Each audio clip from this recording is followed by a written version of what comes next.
The fluorescent light above the registrar's desk flickered once, then again, then settled into that thin electric hum that old government buildings never quite managed to fix. The kind of sound you only notice when you're trying to remember how to breathe. Rebecca Sanchez signed her name on the second line. The pen scratched. The room watched. Somewhere behind her, a woman she'd grown up, calling Aunt Pamela, let out a sound that wasn't quite a laugh and wasn't quite a cough. Rebecca didn't turn around. Her handwriting came out wrong. Cramped. Unfamiliar. The R she'd been writing since she was 6 years old looked like someone else's R. Like the R of a woman who was borrowing this hand for the afternoon and would give it back when she was done. She set the pen down. The man beside her picked it up. Jeffrey Lewis, 38 years old, 6'1". Dark blue work jacket over a gray shirt that had been washed too many times. His hands were steady. That was the first thing she noticed. A mechanic's hands, with that half moon of engine grease permanently tucked under the thumbnail no matter how hard you scrubbed. Those hands were not shaking. Hers were. He signed. Clean strokes. No hesitation. Like a man who'd done this before, which she knew he had, which was another thing that was not helping. And then every phone in the room buzzed. Not 1, not 2, 11. Rebecca counted later when she had the luxury of counting, but in the moment it just sounded like a swarm hitting the back of a window. The registrar glanced down at his desk. His face did something strange, a frown, a second frown. A small involuntary lean toward the screen like a man pulled forward by gravity he didn't understand yet. Aunt Pamela fumbled in her purse. Uncle Ronald Sanchez, standing by the door in a camel-colored overcoat that cost more than Jeffrey Lewis's truck, pulled out his phone and went completely still. Something was moving out there, something big. Rebecca did not look at her phone. She looked at the man beside her, at the calm set of his jaw, at the way he capped the pen, at the way he set it down on the desk with a quietness that felt, somehow like the most deliberate thing that had happened in this room all afternoon. He didn't look at her, not yet. "Congratulations," the registrar said. He didn't sound congratulatory. He sounded like a man who wanted to check his phone. Outside the courthouse, the wind was doing that Brooklyn thing where it comes off the water colder than it has any right to be. It was Friday, 2:47 p.m. The date on the marriage certificate said so. A date that Rebecca, 7 months from now, would stare at on a Tuesday morning and fail to recognize as the day her life actually began. She did not know that yet. She only knew that her shoes hurt, that her mouth was dry, that her father's driver was waiting at the curb in a black car she did not want to get into. Jeffrey held the door for her. She almost said thank you, almost. 3 weeks earlier, her father had called her into the library. Edward Harris was 64 years old and had spent 40 of those years building Whitaker Industries into something he could hand his children with a straight face. Rebecca's mother had died when Rebecca was 9. Her stepmother, Pamela, had arrived when Rebecca was 11 and had been performing the role of the family matriarch for 28 years, with a commitment that everyone in the house mistook for affection. Her uncle Ronald, her father's younger brother, was the family's legal counsel, and also the family's reminder at every holiday dinner that being the family's legal counsel was not an easy job. The library smelled of leather. It always did. Rebecca had loved it as a child. Now it just smelled like a conversation she didn't want to have. "Sit down, Rebecca." She sat. Edward did not sit. He stood at the window with his back to her. His shoulders were narrower than they used to be. She hadn't noticed that before. Or she had, and had refused to notice it, which was a different thing. "The company is in trouble." "How much trouble?" 6 weeks. She didn't say anything. 6 weeks was a number. She was an analyst. She knew what a 6-week number meant. It meant bankruptcy counsel had already been hired. It meant the press release had already been drafted. It meant there was no runway left to argue with. Ronald stepped out of the armchair by the fireplace. She hadn't even seen him sitting there. "There's a solution. I'm listening." A creditor. Private. Willing to extend a lifeline in exchange for something unusual. She waited. A marriage. She waited. To you. She did not laugh. She wanted to laugh. There was a whole laugh ready, a whole bitter, cinematic, cut-glass laugh. The kind of laugh a woman in a cashmere blazer delivers in a movie, where the blazer is ultimately taken off in someone's apartment. That laugh never came. Because laughing would have meant pretending this was a surprise. And it wasn't. Not really. Rebecca Sanchez had been groomed since the age of 16 to understand that her body, her name, and her signature were collateral the family held in reserve for emergencies. "Who is he?" Ronald hesitated. Edward turned from the window. His face had the look he got when he didn't want to answer a question. It was the same look he'd had when he'd told her, at 9 years old, that her mother wasn't coming home from the hospital. Rebecca remembered it in her body before she remembered it in her brain. "His name is Jeffrey Lewis. He's a mechanic. He lives in Brooklyn. He has a 7-year-old daughter." A mechanic. Yes, the creditor is a mechanic. Ronald cleared his throat. The arrangement is more complicated than it appears, I assure you. She looked at her uncle. He did not meet her eye. And if I say no? Edward didn't answer. He didn't need to. The answer was the shape of the room. The answer was 40 years of a company her grandfather had started in a warehouse in Queens. The answer was 300 people who worked for Whitaker Industries, who had mortgages and children and orthodontist bills. The answer was her father, whose shoulders were narrower than they used to be. 6 weeks, she said. 6 weeks, she stood up. I need to walk. She walked. 39 blocks, in heels that weren't made for 39 blocks, until her feet were raw and her chest hurt, and she had imagined in sequence every other possible life she could have been living on a Tuesday evening in March. None of them were available to her. She got back to the apartment at 10:30. She didn't eat. She didn't sleep. By Wednesday morning, she'd said yes without ever saying the word. Because that was the thing about women like Rebecca Sanchez. They didn't say yes. They just stopped saying no. Jeffrey Lewis's house was the 8th house from the corner, on a block in a neighborhood that the real estate listings called up and coming, and the people who actually lived there called home. The kind of block where 3 different dogs knew your name before you did. Craftsman bungalow, green front door, a porch that sagged slightly on the left side, the way old wood does when it's been leaned on by generations of people who had nothing better to do on a summer evening than lean. Rebecca stood at the gate with her rolling suitcase, one suitcase. She had packed it that morning, moving around her own walk-in closet like a stranger in a hotel room, choosing what a woman wore when she was going to live in a house she had not chosen. 2 weeks, she had told herself. Pack for 2 weeks, because anything longer than 2 weeks was a thought she wasn't prepared to finish. Jeffrey unlocked the door. He held it open. She walked in and stopped, because the inside of the house was not what she expected. Later, Rebecca would spend a long time trying to figure out what she had expected. Clutter, maybe. A single man's disorder, pizza boxes. Neglect, the sad domestic geography of a household running on one adult and too much grief. That was not what she found. What she found was a yellow kitchen, copper pots on a rack above the stove, a fruit bowl with actual fruit in it, a refrigerator with a child's drawing, stuck to the front with a magnet shaped like a lobster. The drawing showed a woman with long dark hair, surrounded by what appeared to be whales. Above the woman's head, in careful first-grade handwriting, someone had written, "Mommy and heavin' with the whalers." Rebecca looked away. She looked back. She couldn't help it. "Rachel," Jeffrey said. Quietly. Not a call. An announcement. A girl came out of the hallway. She was small. 7 years old, dark braids that had been done that morning by someone with patience. A gray t-shirt with a diagram of a giant squid on the front. She was holding a library book. Her 2 front teeth were missing. She looked at Rebecca with an expression of enormous, undisguised curiosity. Hi, are you my dad's friend?" Rebecca opened her mouth and closed it, because somehow in the 3 weeks of paperwork and pre-nuptials and the fluorescent hum of the registrar's office, nobody had thought to tell her how she was supposed to explain this to a child. Jeffrey stepped forward. His hand went very lightly to the crown of Rachel's head. "This is Rebecca. She's going to stay with us for a little while." "Okay." Rachel tilted her head. Considered. "You have sad eyes. Do I, like the lady in my book?" Rachel held up the book, The Giant Squid Mystery. She loses her husband to the squid, and then she learns that the ocean is bigger than her sadness. Rebecca did not know what to say to that. Jeffrey did not either. He just looked at the ceiling for a second. The expression on his face was not quite a smile. But it was not a smile. "Rachel, homework. I did my homework." "Then go practice your spelling words." "I know my spelling words." "Go find new spelling words." Rachel considered this proposition, decided it had merit, retreated down the hall with the book still open in one hand. Rebecca set her suitcase down by the door. "She's very, yeah." Jeffrey didn't finish the sentence either. He didn't need to. He walked into the kitchen. He opened a cabinet. He took out a mug. He filled it from the coffee pot that was already on the warmer. He set it on the counter. "Cream, no sugar," I guessed. She didn't answer for a second, because how did he know? Because she hadn't told him. Because this was the kind of thing men in her life had never bothered to guess about. Not her father, not her last boyfriend, not the barista at the office coffee cart, who had made her the same wrong drink 3 times a week for 4 years. She picked up the cup. "You guessed right, good." He poured himself a cup. He didn't sit down. He stood by the counter with his hip against it, in the way of a man who had been standing in that exact spot for 7 years, and knew how his kitchen fit around him. Bedrooms down the hall on the right. It used to be the office. I moved everything out. There's clean sheets, towels in the bathroom. I work days.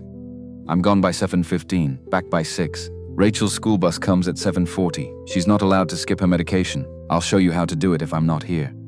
Anything else you need, ask. He didn't look at her while he said it. And he didn't ask for anything. He didn't ask her to be nice to his daughter. He didn't ask her to respect the house. He didn't ask her to love him or pretend to love him or act for the benefit of whatever neighbors were watching, like this was anything other than what it was. He was just telling her the schedule, like she was a boarder, like she was a guest.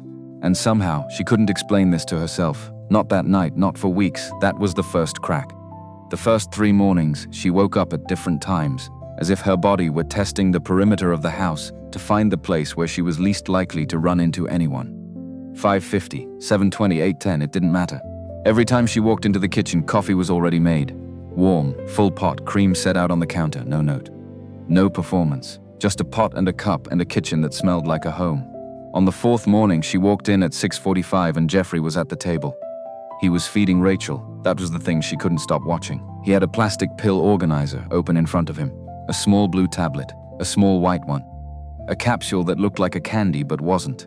Rachel took each one with a sip of orange juice, without being asked twice, with the practiced resignation of a child, who had been doing this every morning since she was 3. He didn't rush her. He didn't sigh. He didn't check his phone. He just sat across from her, his big hands folded on the table, and watched his daughter take her medication the way a man watches something he had almost lost. Rebecca stood in the doorway with her coffee going cold. Rachel looked up. Good morning, Daddy, she's up. I see that. She doesn't have her shoes on. She doesn't need shoes for coffee. Rachel considered this, nodded, went back to her eggs. Rebecca went back to her room. She shut the door. She sat on the edge of the bed, and for reasons she could not fully articulate, she pressed her hands against her face and did not cry, exactly, but came so close to crying that the difference felt like a technicality. The first week she tracked him, not consciously at first, just noticing. He left the house at 7:14. He drove an F-150 that had to be 15 years old and ran like it was new. He worked at a garage called Kenny's on Bedford Avenue, 3 blocks away, under a hand-painted sign that had a grease stain shaped like the state of Florida right under the K. She looked it up on the internet. It had 6 reviews, all 5 stars. A woman named Deborah White had written one of them last spring. He fixed my transmission. He charged me half of what the dealership wanted. He taught my teenage son how to check his own oil. He is a good man. I don't know what else to say. Rebecca stared at that review for a long time. She closed the laptop. On a Tuesday, she was on a video call at the kitchen table. She'd started freelancing consulting work, trying to piece together a practice from the wreckage of her London career. And the call was with a former colleague about a real estate investment trust that was being restructured. She was arguing in careful analyst language that the proposed swap structure was going to collapse under its own assumptions. Her colleague disagreed, loudly. She hadn't realized Jeffrey was in the kitchen until the call ended. He was at the sink, washing a pan. He didn't turn around. Your friend's wrong. Excuse me? The swap structure. It only works if their cap rate projections hold within 40 basis points. If they're off by more than that, the whole thing reverses. You were right. He wasn't listening. She stared at the back of his head. The pan made a quiet clink against the drying rack. Where did a mechanic learn about cap rates? I read. You read. What do you read? He turned around, dried his hands on a dish towel, looked at her for a second. Just a second. And there was something in his face that she had not seen before. A flicker of something that disappeared so fast she thought she'd imagined it. Amusement, maybe. Or the first small crack of a door that had been closed for a long time. Financial Times. Bloomberg. The usual. Good night, Rebecca. It's 10 in the morning. Then good morning. He walked out of the kitchen. She sat at the table with her laptop open and her heart doing something inconvenient, and tried to remember the last time a man had told her she was right about something without being prompted. She could not remember. 3 days after that, the phone call. She had gone out to the backyard because the reception was better, and the light through the trees was one of the only things in this new life that she actively liked. She was on with a client. She was walking. She came in through the back door and heard his voice in the hallway and stopped. He didn't see her. Singapore. Hold it. Don't touch it until I say. A pause. The Harris acquisition. No, walk away. The liabilities aren't priced in. Tell them I'm not available. I won't be available. They know why. Another pause, shorter. Yes, I know. Then let them.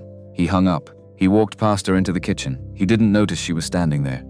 Or he did, and he didn't bother to notice. Rebecca walked to her laptop with her coat still on. She pulled up the financial news. The Harris acquisition had been the top headline for 8 days running. A mid-sized logistics company, 2 bidders circling, a war chest north of $400 million.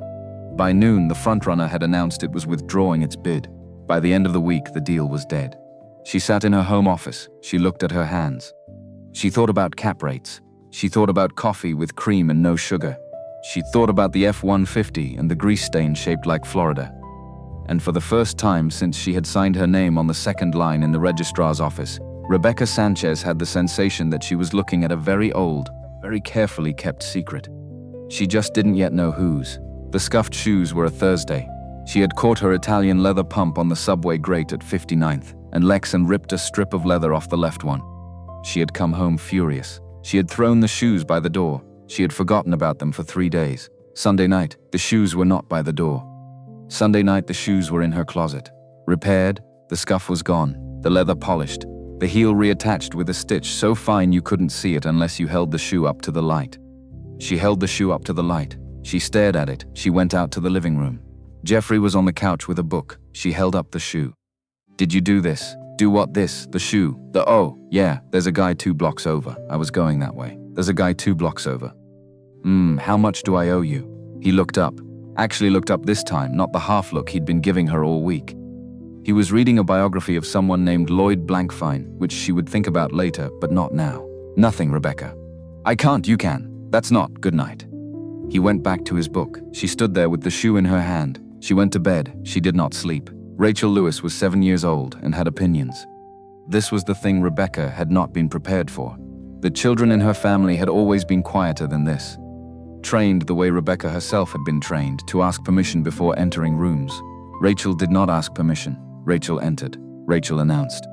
Rachel stood 3 inches from a strange woman's elbow and said, "Why don't you have any pictures?" "Pictures of what?" "In your room, I looked. You don't have any." "I wasn't supposed to be here long." Rachel considered this. "That's sad." "It's fine." "No, it's sad. I have 28 pictures. I can lend you some." "You don't have to. It's okay. I have extra." Rachel did in fact have extra. Rachel brought over 3 drawings and 1 photograph of a fish she had taken at the aquarium and arranged them, without commentary, on the top of Rebecca's empty dresser. Then she left. Then 10 minutes later, she came back with a small chipped ceramic mug that had a walrus on it. "For your pens." "I don't have pens." "I know, but now you have a mug." She left again. Rebecca looked at the walrus mug. She did not cry. But she did sit down on the edge of the bed for the second time that week and put her hands over her face and wait for a feeling to pass. 8 days in, she found out Rachel had been going to the hospital. She didn't mean to find out. Jeffrey didn't tell her. She just found the folder on the kitchen counter one morning when she came down to pour a second cup. New York Presbyterian Pediatric Cardiology, a thick folder, tabbed, meticulous, dates going back to 2021. Surgical reports, medication insurance appeals approved, insurance appeals denied, insurance appeals resubmitted. A letter dated 2 months ago from a Dr. Nancy Hernandez scheduling a routine valve function follow-up for mid-April. Mid-April was in 4 weeks. Rebecca closed the folder. She stood very still in the yellow kitchen. She thought about a little girl taking a blue pill with a sip orange juice every morning, without being asked twice. She thought about a widower in a work jacket, spending 8 years of Saturdays driving that little girl to a hospital in Manhattan. She thought about her own family and the marble library and a man with shoulders narrower than they used to be. And she understood, for a half second, that whatever she thought she had walked into the week before was something else entirely. She put the folder back where she had found it. She did not mention it. That was the end of the first week. At the end of the second week, her father's company got hit. It came on a Wednesday morning. She was on the phone with a client and saw Bloomberg alerts start going off on her other screen. She muted the call. She read again. 3 institutional creditors, the last 3 remaining after the structural weakness of the last 6 months, had simultaneously withdrawn their facilities. No warning. No negotiation. The coordinated move of an adversary who had been sharpening a knife for months and had decided this was the morning to use it. The name on the coordination was Vail. Brandon Flores Vail, operating through his holding group, moving a block of positions as if it had been rehearsed, which it had been. Rebecca had been in this business long enough to know what rehearsed looked like. Her father called her at noon. His voice was a voice she had never heard. "It's over, sweetheart." She couldn't answer. We have 72 hours before the facilities unwind, and the news hits the wire tomorrow." Pamela is beside herself. "I don't know what to tell her. I don't know what to tell any of them. Dad, I'm sorry. I'm sorry for all of it, for the arrangement. I didn't know what else to do. I thought your uncle had found something. I didn't know it would come to this." She closed her eyes. "I'll call you back." "Rebecca, I'll call you back, Dad." She hung up. She sat in her home office, the office that had used to be Rachel's playroom, the office where Jeffrey had rebuilt a desk for her without asking if she wanted a desk. And she put her face in her hands and allowed herself, for the first time in 15 years, to stop knowing what to do. She didn't hear him come in. Jeffrey set something on the desk beside her. She looked up. 2 mugs of tea, not coffee, tea. She had never told him she drank tea when she cried. She had never told him she cried. He sat down in the chair across from her, the chair he had brought up from the basement last weekend because she had asked for one, and he didn't say anything. He just sat there with his own mug wrapped in both hands, and he waited. She didn't explain. She didn't have to. He already seemed to know. "The company," she said.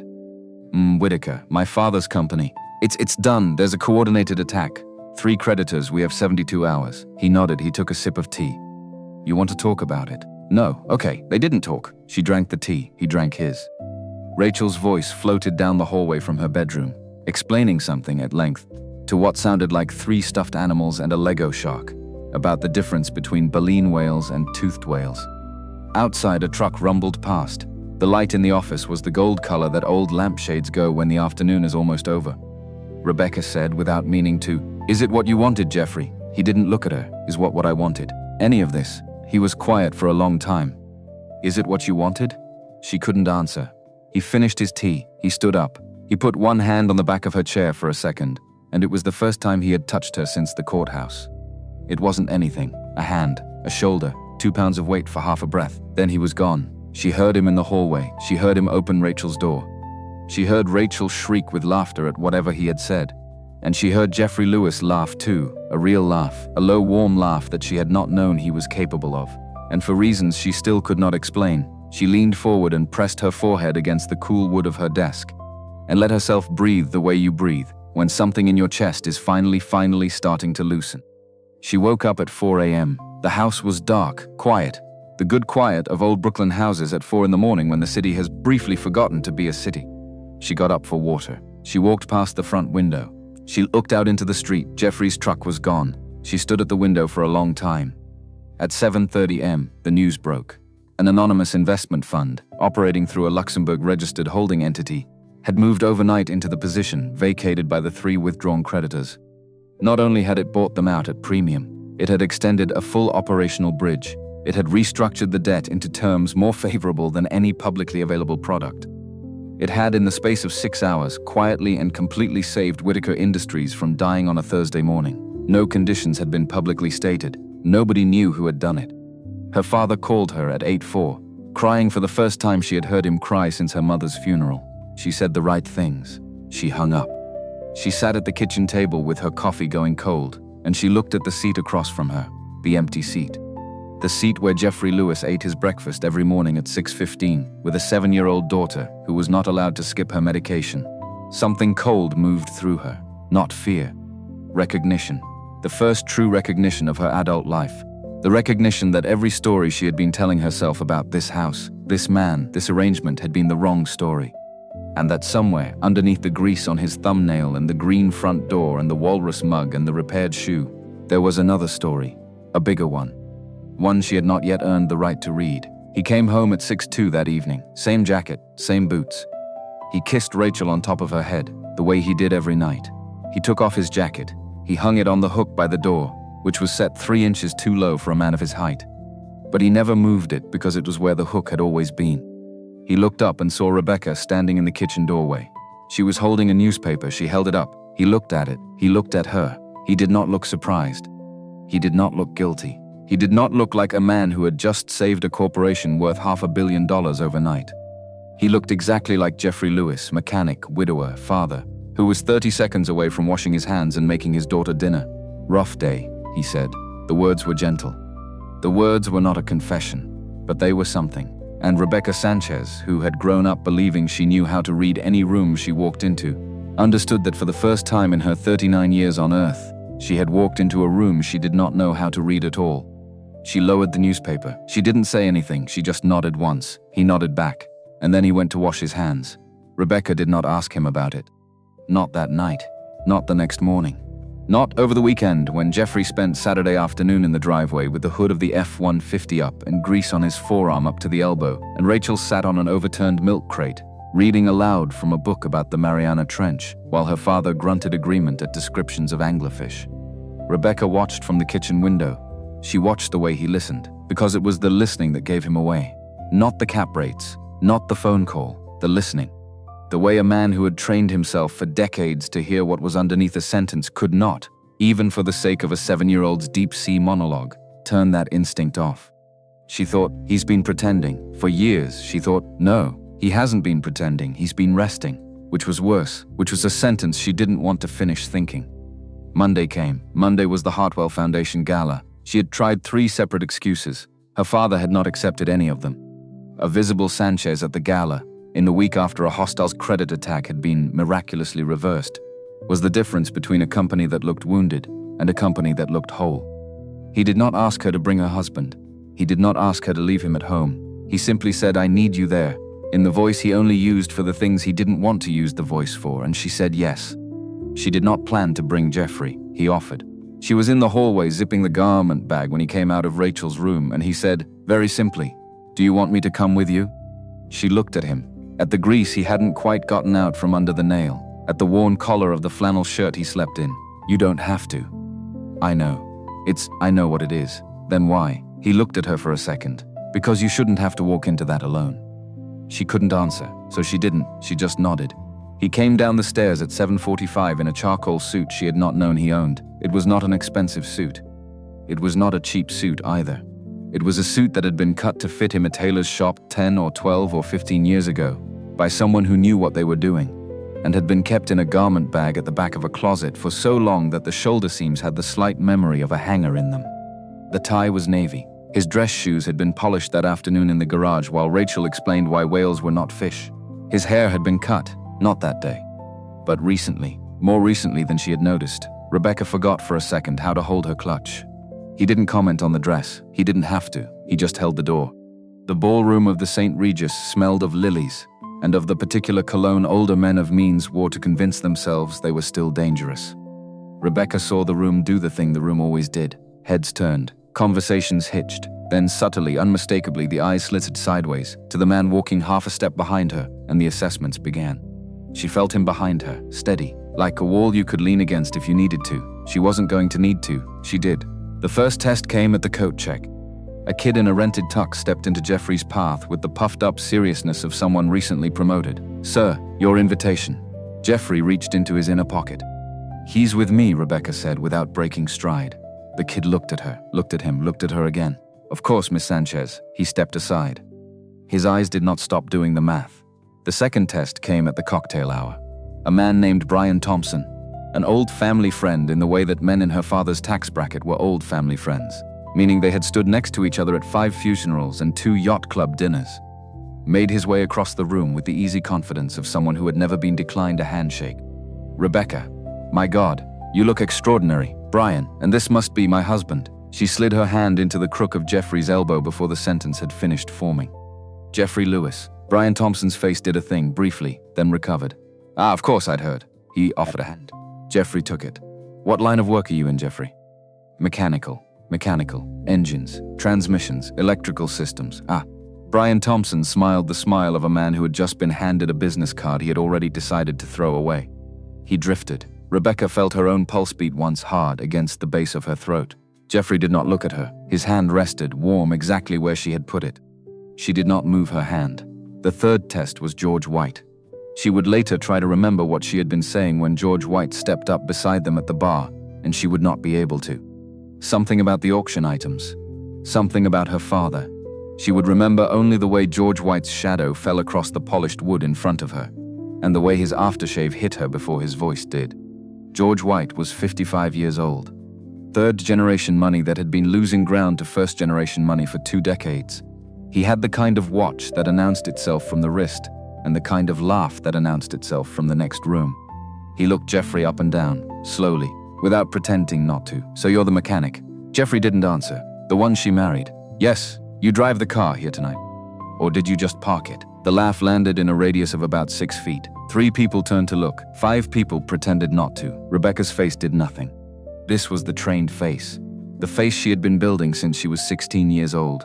The face she had used to close deals, fire executives, bury her mother in a dress her stepmother had picked out. She had smoothed over rooms for her family her entire adult life, absorbing every casual cruelty so nobody would have to feel awkward. She was very, very good at it. She was not going to do it tonight. She turned. She took her hand out of the crook of Jeffrey's elbow. She put it, instead, very deliberately, flat against his chest over his sternum. Just a second. Just long enough for everyone in that small radius to see it. Then she looked up at George White. "He's my husband." Her voice was not loud. Her voice did not need to be loud. "And if you'd like your invitation to be renewed next year, George, you'll remember that." George White's mouth opened. George White's mouth closed. Somewhere behind him, a woman, Rebecca, had gone to Dalton, with suddenly found something fascinating in the bottom of her martini glass.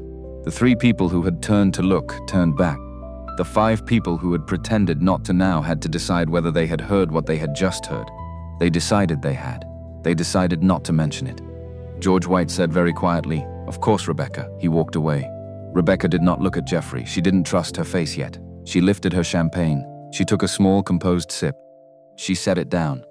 She smiled at a state assembly member she had never liked and exchanged 2 minutes of small talk about a charter school renovation neither of them actually cared about. Beside her, Jeffrey Lewis was breathing. That was the thing she noticed. The breath he let out when George White walked away. A slow one, long, not relieved, not satisfied. Just released. Like a man who had been holding something for years and had not, until that moment, known he was allowed to put it down. They didn't speak on the drive home. He drove. She had handed him the keys without thinking about it. The car was a black Audi with the dealership plate still fresh. She didn't care. She was tired in a way she had not been tired in a decade. The city streaked past the window, orange lights, wet pavement. The FDR at 10:30 at night, which was the FDR at its kindest. She looked at his profile in the dashboard glow, the line of his jaw, the quiet way his hands sat on the wheel. "You didn't have to do that, Rebecca. I know. Thank you." She swallowed. "I'm sorry I didn't do it sooner." He didn't answer. But he didn't take his eyes off the road either. And when they pulled up in front of the house with the green door, and he killed the engine, he sat for a second with both hands still on the wheel. "Rebecca." "Yeah, whatever you think you know. You don't know all of it, I figured." He turned to look at her. "When you want to ask. Ask. Not before." Okay, he got out of the car. She sat in the passenger seat for another 40 seconds. Then she went inside. She didn't sleep. She opened her laptop at midnight. Because that was the problem with being an analyst. The problem with being an analyst was that once something didn't add up, you did not get to unsee that it didn't add up. You could ignore it. You could drink wine about it. You could tell yourself it was none of your business, which was what any sane person in her position would have told themselves. She was not in a position to tell herself anything. She pulled up the professional archives. She logged in with her old London credentials. She typed, "Jeffrey Lewis Investment Fund." Nothing relevant. She typed, "Jeffrey Lewis CEO." Nothing. She leaned back in the chair. She thought about the phone call, about Harris, about Singapore, about cap rates and 40 basis points, and the way he had said they know why, the way a man only says they know why when he is deciding, in real time, what he is willing to lose. She typed Lewis Capital. She typed Lewis Strategic, and on the third try, Lewis Strategic Partners. Her heart did a thing, because there it was, there it had been. 7 years ago. Buried behind a paywall at an archive she had not thought to search because the paywall had gone up around the time she'd left for London. She logged in. She clicked. She read the headline twice. Lewis Strategic CEO steps down in Sudan departure. 7-figure fund in transition. She read the article. Jeffrey Alexander Lewis, 31 years old at the time. Founder and managing partner of a fund that had, in 4 years of operation, produced returns that had drawn comparisons to the early career of the most widely respected investors of his generation. One of the only black-led funds of its size on the East Coast. Profiled once briefly, in a piece that had praised his unusual willingness to walk away from opportunities other funds would have leveraged into the ground. Assets under management at the time of his departure, between $3 and $4 billion. He had left without warning. He had transferred operational control to a board. He had established a trust structure of exceptional and deliberate complexity. He had vanished. The article speculated, burnout, family matters, unnamed personal circumstances that the reporter was careful not to press. There was a hint. One line, late in the piece. Sources close to the fund suggest the departure may have been precipitated by an internal breach of trust that had become untenable. No name. No detail. Nothing else to pull on. Rebecca sat at her desk. She sat there for a long time. She thought about Rachel's folder, the dates. The surgical reports going back to when Rachel was 3. 7 minus 3 was 4. 4 years between Jeffrey Lewis's disappearance and his daughter's first heart surgery. She put that aside.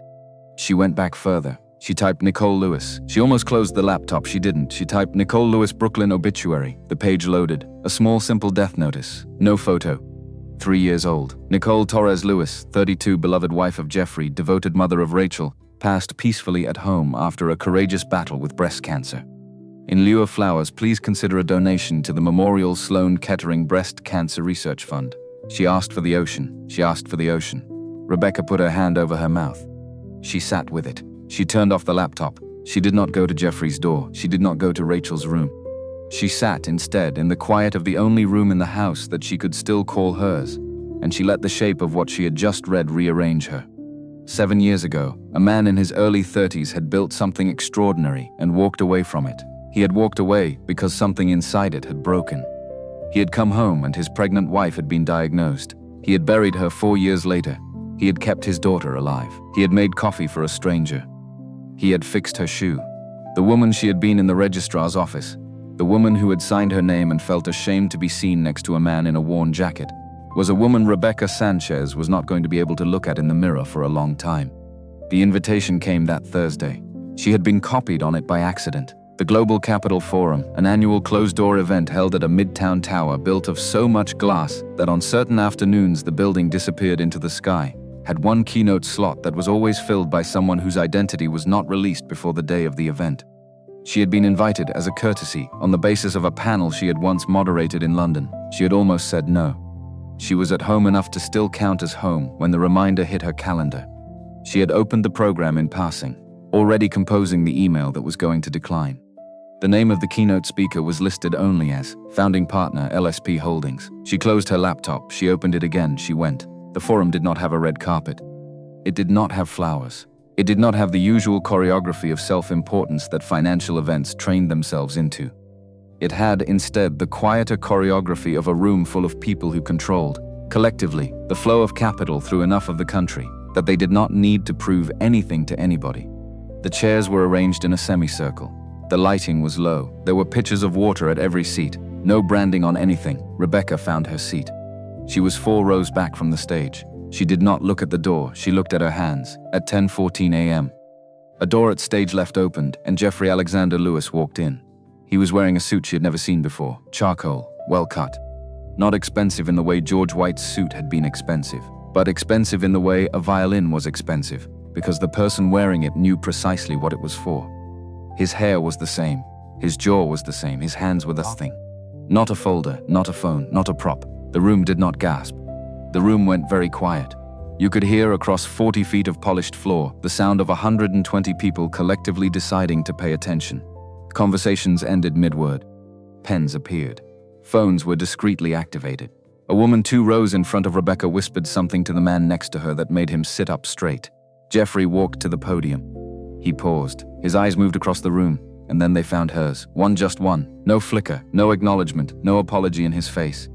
Just the quiet registering of her presence. The way a man who had been planning a moment for a decade might look up and see that the moment had arrived earlier than expected, and decide, without fuss, to let it arrive. He looked down at the microphone. Good morning. The voice was his. It was also not his. Or rather, it was his, but it was the voice of the other Jeffrey Lewis, the one who had given interviews on Bloomberg at 30, the one who had stepped into this class of rooms and held them for 4 years before he vanished.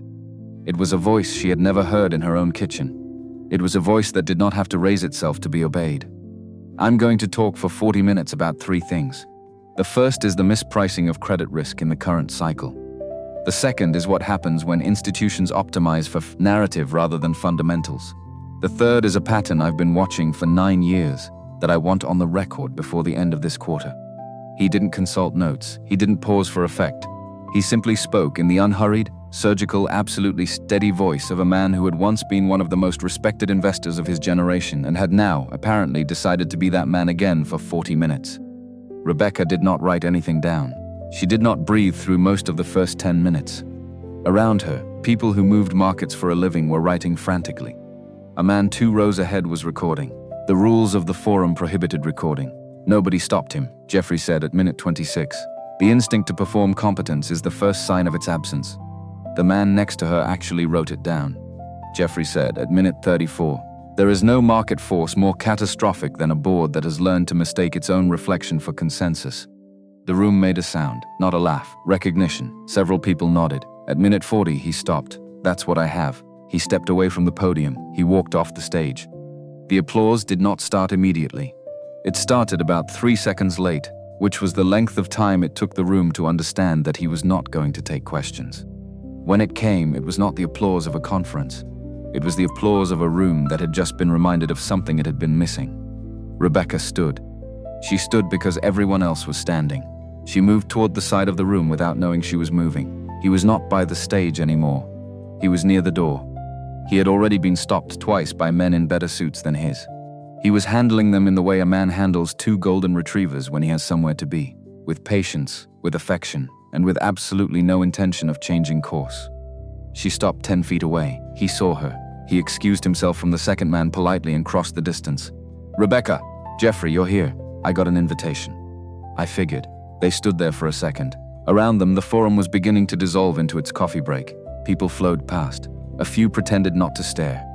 A few stopped pretending. "How long what have you known? Has it been this?" He exhaled. Always since when? Rebecca, always since when? "Not here." She swallowed. "Let's go home." That was what she said. She realized as the words left her mouth that she had just used that word, home. That she had meant it. That there was no more version of this where the house with the green front door was a place she was renting space in for 2 weeks. He heard it. He did not call her on it. He nodded once. "Let me get the car." The drive back to Brooklyn was 36 minutes. Neither of them filled it. She kept her hands folded in her lap. He kept his on the wheel. The tunnel swallowed them and spat them out again, and the water flashed silver to the left. And then the familiar exit came up, and she realized her breath was coming shallow. Because the thing she was about to ask him, and the answer she was about to get, was going to close one door forever and open another one that she did not yet know the shape of. He parked in front of the house. He didn't turn the engine off right away. "Rachel's at Samira's," he said. "Sleepover, I'll pick her up in the morning." "Okay." "So we have tonight." "Okay." She got out of the car. They went inside. He put the kettle on before he took off the jacket. That was what she noticed. That he did the water before he did anything else. That he remembered without being asked that this was a tea conversation. He hung the charcoal suit jacket on the back of a chair with a carelessness that would have made his old tailor weep. He rolled up his sleeves. She sat on the couch. He sat in the armchair across from her. 2 mugs between them on the low table, the lamp in the corner. The sound of the radiator ticking. She waited. "I was 27 when I started the fund. Okay, I built it with 2 people. My best friend from college, a woman I'd been with for 4 years. We were the 3 principals from day one. The 3 of us signed every deal, every allocation, every investor letter for 4 years. Nicole," his eyes came up to her. "You read her obituary." "I did. She was not the partner." "Oh." Started again. "Nicole was who I went home to. She was never in the fund. The partner was someone else, Gary Young. And what happened?" He put the mug down. He folded his hands. 5 years in, I got a feeling. 2 deals had gone through in a way that didn't scan. I looked carefully. Over a period of 8 months, Gary had moved about 12% of client capital into a sidecar vehicle he controlled. It was structured well. It would have been invisible to most audits. It was not invisible to me. Because you were you, because I was me. And the same week I confirmed it, Nicole was diagnosed. She didn't make a sound. Stage 3, Jeffrey, breast aggressive. They gave her a 30% chance of 5 years. She made it 4. "I'm so sorry." He was quiet for a second. "So, 2 problems. Same week, I had a pregnant wife with cancer. I had a partner who had spent 5 years stealing from our investors behind my name. And I had a choice to make about which of those 2 problems was going to have my next decade of attention. You walked away. I walked away. I dissolved the partnership. I paid back every single investor out of my personal holdings. I settled with Gary privately, not because he deserved it. Because a public prosecution would have consumed the only years of Nicole's life she had left. I could not spend those years in deposition rooms. I wouldn't do that to her. I wouldn't do it to Rachel. Rachel was born 3 months later, 6 weeks premature. Heart defect on delivery, open chest, surgery at 3. Rebecca closed her eyes. I kept about 12% of what the fund had been worth. I put it in a trust. I let a board I trust run the operational side of LSP Holdings without my name on the door. I came home. I learned how to change a carburetor. I got a job at Kenny's because Kenny was Nicole's cousin's husband, and I needed a reason to get out of the house every day that wasn't a conference room. And I raised my daughter for 7 years. For 7 years, and your Uncle Ronald, he's the one who found me. The tea on the table between them had stopped steaming. He approached me 6 months ago. He knew who I was, I don't know how. He had done business years back with someone from my old firm. He put pieces together. He came to me with a proposal, the marriage, the capital bridge, structured through my holding entities, but disguised as a personal arrangement so that it would fly under the radar of your family's competitors. He told me you needed the company saved. He lied to you. He told me you would agree freely. I said I would only do this if you agreed freely. I said it twice. Rebecca, if I had known, I know. If I had known, I know, Jeffrey, I know. He put his hands over his face. It was the first time she had ever seen him do that. I'm sorry. Don't. I am sorry. I am so sorry. Jeffrey, I didn't. Jeffrey. Look at me. He lowered his hands. He looked at her. She took a breath. There's a version of tonight where I get up and I walk out of this house. You know that. Yes, that's not what I'm going to do. Okay, but I need you to tell me the rest. What rest? Whatever's coming. Because something is coming. You saved my father's company overnight. That had a price. And people like Brandon Flores Vale don't lose a $500 million hostile position without calling in the next favor. So tell me, what's coming? He nodded. Preston Vale has already identified the holding structure. He's had someone looking for 3 weeks. They're going to find Gary. Gary is still alive. Gary lives in Miami now. Gary has not had a good 7 years and Gary has a long memory. Vale is going to approach him. Gary is going to say yes. The attack is going to come in 2 directions at once. Publicly, they will resurrect old securities allegations about me that were privately settled a long time ago. Those allegations are false, and I have the paperwork. Privately, they will move against Whitaker Industries through an internal vulnerability they've already cultivated. Somebody inside your family has been feeding information to Vale for 6 months. Her stomach went cold. Who? He looked at her. She closed her eyes. Ronald. Yes. My uncle. Yes. She pressed her hands flat against her thighs to keep them from shaking. He arranged the marriage knowing he was already selling us out. Yes. Why? Because somewhere along the way he decided the version of your family that included you as the heir was a version he couldn't afford.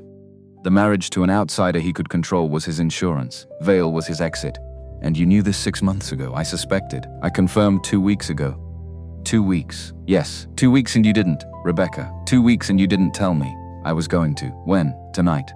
She sat back. She couldn't speak for a minute. He waited. He did not reach for her. He did not say anything else. And she thought, through the first hot wave of it, he has been living in the same house with me, knowing what my family was doing to me, and figuring out how to tell me. And now he's telling me. And under that thought, another. Nobody else in my life would have told me at all. She opened her eyes. She looked at him. She said, without knowing she was going to say it, "Say it again." Say what again? What you said in the kitchen the day the company almost fell. When you asked me if it was what I wanted. He was quiet. Rebecca, say it again. He looked at her. Is this the life you wanted, Rebecca? Or is it the life you were supposed to want? She held his eyes. I don't know yet. Okay, but I know I'm not walking out of this house tonight. Okay, and I know you're not fighting this alone. He stared at her. The radiator ticked. Somewhere on the block, a car alarm started and stopped. He swallowed. All right. She stood up. She did not know where she was going to walk, but her body had decided it needed to stand. She walked to the kitchen. She put both hands flat on the counter. She looked at the drawing on the refrigerator, the woman with the long dark hair, the whales. The careful, serious letters of a 7-year-old who had been taught by her father to spell heaven correctly even though she had never seen it. Behind her, in the living room, Jeffrey Lewis sat with his face in his hands, not crying, just letting it land. 7 years of holding something very heavy with both arms, and somebody for the first time standing beside him and taking half. She did not turn around. She did not need to. Outside the kitchen window, the wind shifted, and the driftwood chimes Nicole Torres Lewis had hung on the porch 4 months before her diagnosis made their small, uneven music in the dark. Rebecca heard it. She closed her eyes. And then, because some part of her was still an analyst, and some part of her was already preparing to do what she did next, she opened them again and she started to think. Because Preston Vale was coming, and Ronald Sanchez was still at her father's right hand, and Gary Young was still alive. And she had, somewhere in the last 48 hours, stopped being a woman who had been sold, and started being a woman who was going to answer. She turned to look at Jeffrey through the doorway. He looked up. She said very quietly, "Tell me what you need." He exhaled. "A week. Okay. And you?" You have me.